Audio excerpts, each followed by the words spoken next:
Ladies and gentlemen, welcome back to Gaming with me, Tony Mo. And oh, what a lovely day it is. We're actually going to be talking about my hopes and concerns for the Mad Max game, which is just a few weeks away. It's actually going to be launching on September 1st here in the US. It's of course being developed by Avalanche Studios, the same people that have brought us Just Cause.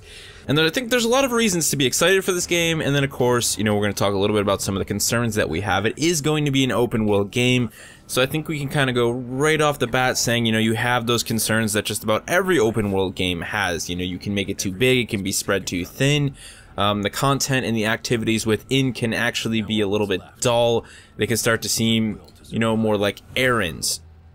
So hopefully, Mad Max is able to avoid all of those issues, or at least disguise them with, you know, the driving mechanics and the combat system. And I think at the forefront of all of that, the most important component of an open world game, as I've said many times before, is to just capture that essence of atmosphere, to make it feel, you know, like so many of us imagined a open world wasteland would feel when we watched the original Mad Max. When we watched the most recent film, I think the recent film, you know, Fury Road was a really great demonstration, a really great visualization of, you know, the sort of Mad Max wasteland. I personally was a huge fan of Fury Road, easily one of my favorite films of all time.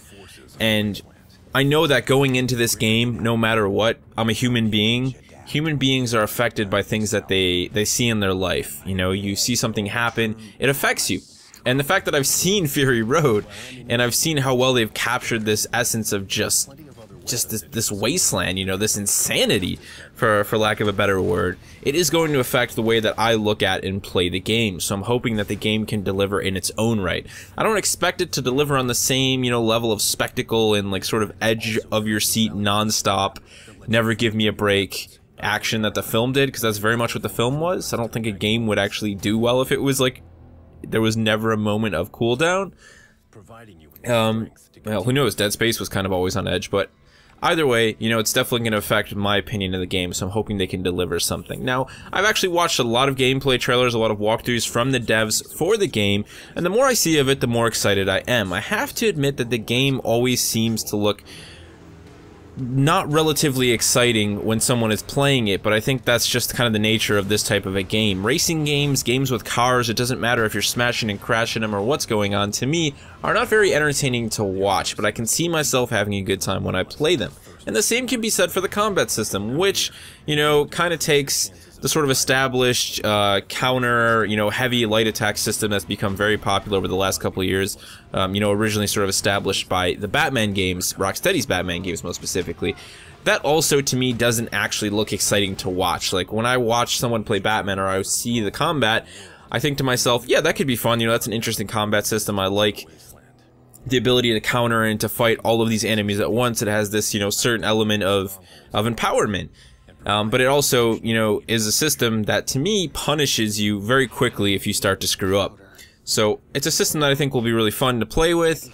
It definitely looks very brutal. They're going for a very, very gory and brutal approach to this. Rightfully so. I think that's the only way to do Mad Max. There is no room for bright and cheery and happy in the universe of Mad Max. Not at all.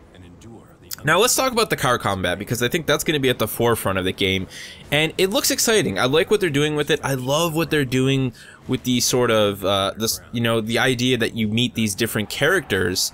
The very first character in the game being this sort of survivalist type mechanic, you know, he's a wasteland wanderer who cars are his absolute religion, and he speaks in that way. When you watch some of the gameplay trailers, and I'm going to recommend a few down in the comment section below, specifically the Gamescom one that just happened with IGN, it has like 18 minutes of gameplay, lots of great stuff. You really get to see how well they're establishing characters and the personalities of these really sort of, you know, nutty and just wacko, you know, people who are trying to survive in this wasteland. And Max's initial partner, who rides in the back of the car with him, he, you know, fires the harpoon weapon. He can fire explosive sticks out of it. He can do all of these different things for Max, and he is just kind of like a nut for vehicles. That is his absolute religion. I love that take on it. I loved what Fury Road did with that, how cars and, you know, just mechanics and V8s, it's all like this religion. That's all they have left in the wasteland. It is, you know, part of their survival, so it makes so much sense that it would become almost a religion to many people. I like how they're doing that in the game. It makes sense, and I think it gives something special to the idea of cars being in the game. They're not just there as a way of transportation, they are very much a way of survival and a way of life, and also a way of destruction. There seems to be a lot of interesting mechanics with the cars, apart from your normal sort of ramming and boosting. You're going to be able to equip your car with different, stat bonuses, different types of armor plating. You can make it lighter, you can make it heavier, faster, slower, more tanky.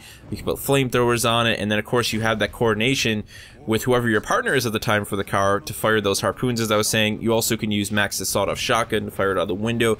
You can bail out of the car at any given time. You're not locked in. This is complete, in and out of the car whenever you feel like it. Now, I do want to talk a little bit about the car, because there's one thing that kind of disappoints me. They use the start of the game as a way to kind of set the stage for the rest of this game, and also give a reason for Max to have to rebuild another car, what they're calling a magnum opus. What that means is that they do away with his Interceptor. The Interceptor, of course, back in the days of the film, started life as a just kind of bog standard 1973 GT Ford Falcon Coupe, a car that was very popular and exclusive to Australia.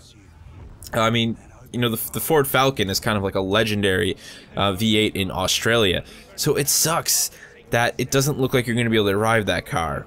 Knowing it's a WB published game, there's a very good chance that there will be a DLC for it down the road, but I'm sure that you'll find some sort of a car that you can get attached to, and maybe there was just the inability for them to obtain the rights to actually include, an Interceptor, but, that car looks so little like the original Ford Falcon, I don't see how there could have been any copyright issues, but who knows, this day and age, everyone just wants to claim everything for the sake of claiming it.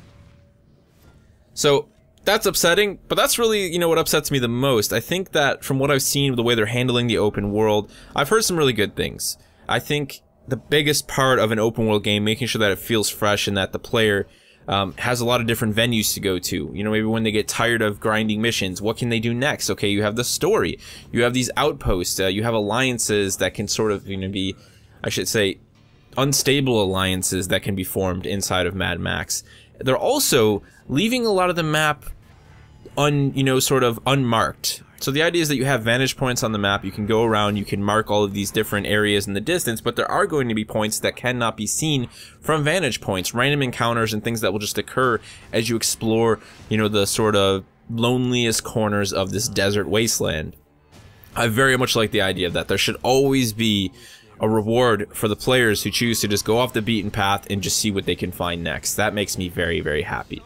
There's a lot of big promise for this game. I'm really excited for it. There's, I have a few small concerns with the open world and how it's going to be handled. I hope the pacing is alright. I hope the car combat stays fun, but I think they have the recipe to do a proper Mad Max game, and I am really genuinely excited for it. Now, I do want to talk a little bit about the fact that it is being published by WB, so I do warn those of you who are looking to obtain it on PC to hold back, wait to see the reviews and see if they've managed to make a good port here.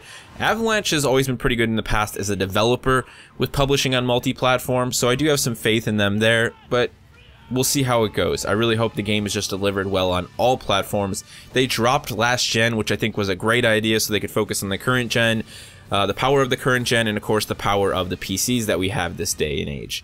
So that's exciting, that holds a lot of promise, but I would really definitely hold off, wait to see some of the reviews for the performance things. While the specs do seem really low, who knows if we're going to have some sort of BS FPS cap or what other issues. I hold a lot of respect for Avalanche. I don't think that will be the case, but you just never know. I would definitely be cautious.